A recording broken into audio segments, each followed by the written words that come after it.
नमस्कार.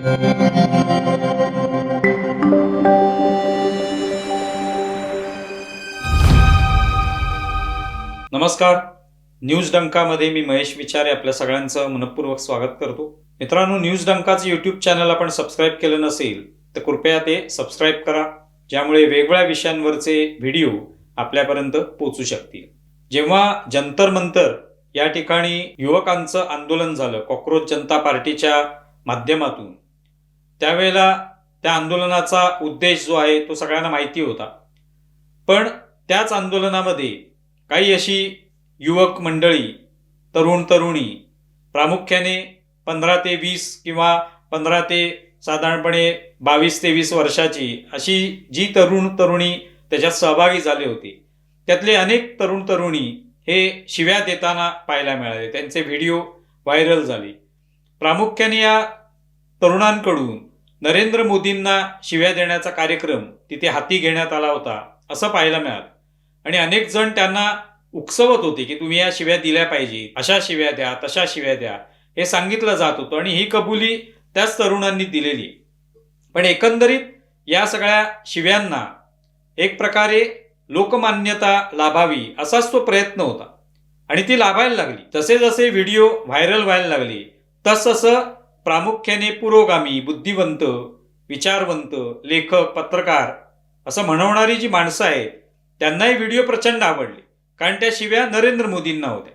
आणि त्यामुळे या शिव्या ज्या आहेत त्या किती योग्य आहेत, आत्ताची जी जेन झी ही जी पिढी आहे ती कशा शिव्या देते, त्यांची ती भाषाच आहे, त्यांनी त्या शिव्या दिल्या तर काय झालं, अशा शिव्या ज्या आहेत त्या दिल्या जातात. एक अभिनेते जे आहेत किरण माने, त्यांनी तर सांगितलं की तुकाराम सुद्धा शिव्या देत होते.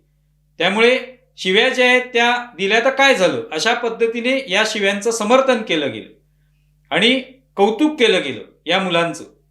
आता अर्थात नंतर या मुलांना वेगवेगळ्या पद्धतीने टार्गेट केलं गेलं. त्यांच्या शिव्यांचे व्हिडिओ व्हायरल झाल्यानंतर त्यांच्यावर वेगवेगळ्या ठिकाणाहून टीका सुरू झाली. प्रामुख्याने सोशल मीडियातलेच काही जे कदाचित मोदी समर्थक असतील, कदाचित या शिव्यांच्या विरोधातले असतील, त्यांनी त्यांच्यावर टीका केली आणि त्यानंतर या मुलांनी माफी मागितली. अनेक मुलांचे असे व्हिडिओ आले की त्यांना माफ करा, ते चुकून बोलले किंवा त्यांच्यावर दबाव आला म्हणून ते बोलले. पण एकंदरीत आपण पाहिलं तर ही मुलं जेव्हा नरेंद्र मोदींना आई बहिणीवरून शिव्या देत होते, नरेंद्र मोदींचा उद्धार करत होते, तेव्हा ही सगळी पुरोगामी बुद्धिवंत मंडळी खूप खुश झाली होती. कारण का, त्यांच्या दृष्टीने या शिव्या ज्या आहेत त्या लाख मोलाच्या होत्या. अशा शिव्या देणं आवश्यक आहे याचं त्यांनी समर्थन केलं. आणि नंतर आपण पाहिलं अनेक नेते सुद्धा या संदर्भात समर्थन करताना दिसले. समर्थन म्हणजे थेट अशा शिव्या द्या म्हणत नाहीत, पण या शिवी देणाऱ्यांना कुठेही कोणत्याही पद्धतीने त्यांच्यावर टीका करायची नाही. उलट सांगायचं काय की ती मुलं शिव्या देत आहेत नरेंद्र मोदींना, पण भाजपचे नेते काय करतात, भाजपचे समर्थक काय करतात, ते सुद्धा शिव्या देतात. आणि ते शिव्या देत असल्यामुळे यांच्या शिव्या सुद्धा खपवून घ्या, गोड मानून घ्या, असा एक प्रकारचा सल्ला जो आहे ते हे सगळे नेते देताना आपल्याला पाहायला मिळाले. तेव्हा एका अर्थाने काँग्रेस असेल, ठाकरे बंधू असतील, यांनी या शिव्या देणाऱ्या मुलांचं समर्थन केलं, त्यांचं कौतुक केलं. कदाचित येत्या काळामध्ये त्यांचे सत्कार वगैरे सुद्धा आयोजित केले जातील, कारण शेवटी शिव्या देणे महत्वाचं. शिव्या दिल्याने काय वाईट होतं कोणाचं? अभिजित दिपके तर म्हणाला शिव्या देणं हा काही गुन्हा नाही. त्यामुळे येत्या काळात कदाचित शिव्या देण्याला एक प्रकारे लोकमान्यता, राजमान्यता लाभेल असं वाटतं. कदाचित हीच बुद्धिवंत मंडळी, विचारवंत मंडळी कदाचित एखादी पुस्तिका सुद्धा प्रकाशित करतील किंवा कदाचित एखादा ग्रंथ प्रसिद्ध करतील, कारण शिव्यांना काही कमी नाहीये आपल्या देशामध्ये, परदेशामध्ये, जगामध्ये. अशा सगळ्या शिव्यांची एक खास त्या गोळा करून त्याचा एक मोठा ग्रंथ तयार करून तो सुद्धा येत्या काळात प्रकाशित केला जाऊ शकेल असं वाटतं. आता हेच सगळे बुद्धिवंत, विचारवंत या मुलांचं समर्थन करतायत. राज ठाकरे म्हणाले की आपल्याला मान्य आहे की नरेंद्र मोदींना शिव्या देणं योग्य नाही, पण तरी नरेंद्र मोदींची जशी आई आहे तशी इतरांच्या आया नाहीत का, असं म्हणत त्यांनी जे कोणी नरेंद्र मोदींचे समर्थक आहेत त्यांच्यावर टीका केली की ते नाहीत का शिव्या देत. आता ते कोणाबद्दल बोलले, कोण अशा शिव्या देतं, कोणत्या प्रकारच्या शिव्या देतं माहिती नाही, त्याचे कोणतेही पुरावे कोणाकडेच नाहीत. पण आत्ता हे पुरावे उपलब्ध आहेत. पण अर्थात राज ठाकरे तसं बोलले उद्धव ठाकरे तर म्हणाले की नरेंद्र मोदींनी जो व्हिडिओ तयार केला आणि त्याच्यामध्ये नरेंद्र मोदींनी आवाहन केलं की ही जे कोणी शिव्या देणारी मुलं आहेत त्यांना मार्गदर्शनाची गरज आहे, त्यांची दिशाभूल झालेली आहे, त्यांना योग्य मार्ग दाखवला पाहिजे, काय त्यांचं चुकतंय सांगितलं पाहिजे, त्यांच्या विरुद्ध काही गुन्हे दाखल करू नका म्हणा किंवा त्यांच्यावर काय कारवाई करू नका, त्यांची कोंडी करू नका, असं एक प्रकारचं आवाहन त्यांनी केलं.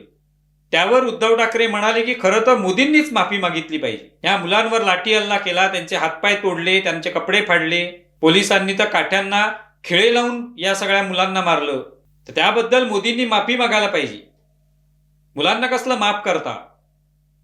ते याच्यातून एक आपल्याला दिसून आलं की हे सगळे नेते म्हणा, बुद्धिवंत, विचारवंत, पत्रकार, पुरोगामी, हे सगळे शिव्यांच्या बाजूने आहेत.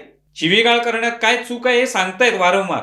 आता हे सगळं चित्र पाहिल्यानंतर उद्धव ठाकरेंच्या सोबत उभे असलेले संजय राऊत यांना किती भरून आलं असेल, ऊर भरून आला असेल त्यांचा, की आपणच अनेक पत्रकार परिषदांमध्ये, सभांमध्ये जी भाषा वापरत होतो त्याला हेच पत्रकार, ही मीडिया काय म्हणत होती, तर जीभ घसरली म्हणे.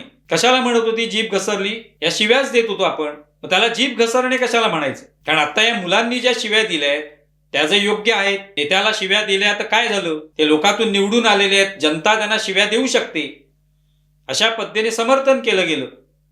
आणि त्यामुळे संजय राऊतांना आता वाटत असेल की आपणच याची सुरुवात केली, आपणच कोणत्याही नेत्याला अशा पद्धतीने शिव्या देत होतो. आता जेव्हा त्यांच्या पक्षातले काही खासदार फुटले तेव्हा संजय राऊतांनी ज्या शिव्यांचा वापर केला त्यातून दिसून आलं की शिव्यांना कशी लोकमान्यता आहे. पण त्यावेळेला सगळे मीडिया जे ते म्हणत होते की संजय राऊतांची जीभ घसरली. पण आता हे सगळं समर्थन या सगळ्या शिवीशाहीला मिळणारं, लोकशाहीला नंतर पहिलं शिवीशाहीला हे जे समर्थन मिळतं या सगळ्या नेत्यांकडून, पक्षांकडून, जेन झीच्या या भाषेला समर्थन मिळते, ते पाहून संजय राऊतांना निश्चितपणे हुरूप आला असेल की आपण जे करत होतो ते योग्यच होतं, आपण ज्या शिव्या देत होतो त्या योग्यच होतं. आज काय चुकलेलं होतं आपलं? जे मुलं देत आहेत ते आपण करत होतो. फक्त कदाचित आता या मुलांकडून संजय राऊतांना आणखी प्रेरणा मिळाली असेल की आपला जो शिव्यांचा स्तर आहे तो आणखी उंचावला पाहिजे. आणखी वेगळ्या पद्धतीच्या दर्जेदार अशा शिव्या ज्या आहेत त्या आपण दिल्या लोकांना तर कोण काय करणार? कारण सगळ्यांचंच समर्थन आहे त्याला, त्या दिल्या गेल्याच पाहिजेत. आणि कोणी विचारलंच, टीका केलीच तर आपण सांगायला मोकळे आहोत की भाजपचे समर्थक, भाजपचे नेते, प्रवक्ते हे नाही का शिव्या देत? मग आम्ही दिल्या तर काय? किंबहुना त्यांच्या शिव्यांपेक्षा आम्ही दर्जेदार शिव्या देतोय. आमची जेनझी मुलं जी आहेत ते अधिक दर्जेदार शिव्या देत आहेत, आई बहिणीवरनं देत आहेत, त्यांच्या लिंगांवरनं देत आहेत. किती प्रगतीच्या दिशेने आपला समाज चाललेला आहे हे आपल्याला सांगता येईल की नाही? आणि त्यामुळे हे सध्याचं सगळं वातावरण पाहता शिवीगाळीला कसं एक लोकमान्यता लाभावी या दृष्टीने सगळेच प्रयत्न करतायत. हे व्हायला पाहिजे, कारण नरेंद्र मोदींना शिव्या देत आहेत. तेच जर दुसऱ्यांना कोणाला शिव्या दिल्या असत्या तर कदाचित त्यांनी तेवढं लक्ष दिलं नसतं. पण आता देशभरामध्ये शिवीगाळ करणं हे कसं योग्य आहे, उचित आहे, त्याला कशी आता लोकमान्यता मिळाली पाहिजे या दृष्टीने प्रयत्न सुरू झालेत. येत्या काळामध्ये कदाचित ही सगळी माणसं जी आहेत, जी याचं समर्थन करतायत एक प्रकारे, ती माणसं त्यांच्या घराघरामध्ये शिव्या देताना आपल्याला पाहायला मिळतील. मग कोण आई वडील मुलांना देत आहेत, मुलं आई वडिलांना देत आहेत, आजी आजोबांना देत आहेत, आजी आजोबा मुलांना देत आहेत. असं एक अत्यंत निर्मळ असं वातावरण आपल्याला घराघरामध्ये पाहायला मिळू शकतं. ही जी नवी एक प्रगतीचं लक्षण जे आहे देशात, त्याचं स्वागत केलं पाहिजे. आणि त्यासाठी संजय राऊत जे आहेत ते खरोखरच आभार मानत असतील जेनझीचे, की त्यांनी जे सुरू केलं त्याला एक प्रकारे लोकमान्यता मिळवून दिली. आणि त्यापेक्षाही आता वरच्या दर्जाच्या शिव्यांचा वापर आपल्याला करता येईल या दृष्टीने कदाचित संजय राऊत प्रयत्न करतील. तेव्हा ते मनावर घेत आहेत का बघूया आपण. तुम्हाला व्हिडिओ कसा वाटलाय जरूर कळवा. आमचा व्हिडिओ जास्तीत जास्त लाईक करा, शेअर करा आणि आमचे YouTube चॅनल सबस्क्राईब करा. धन्यवाद.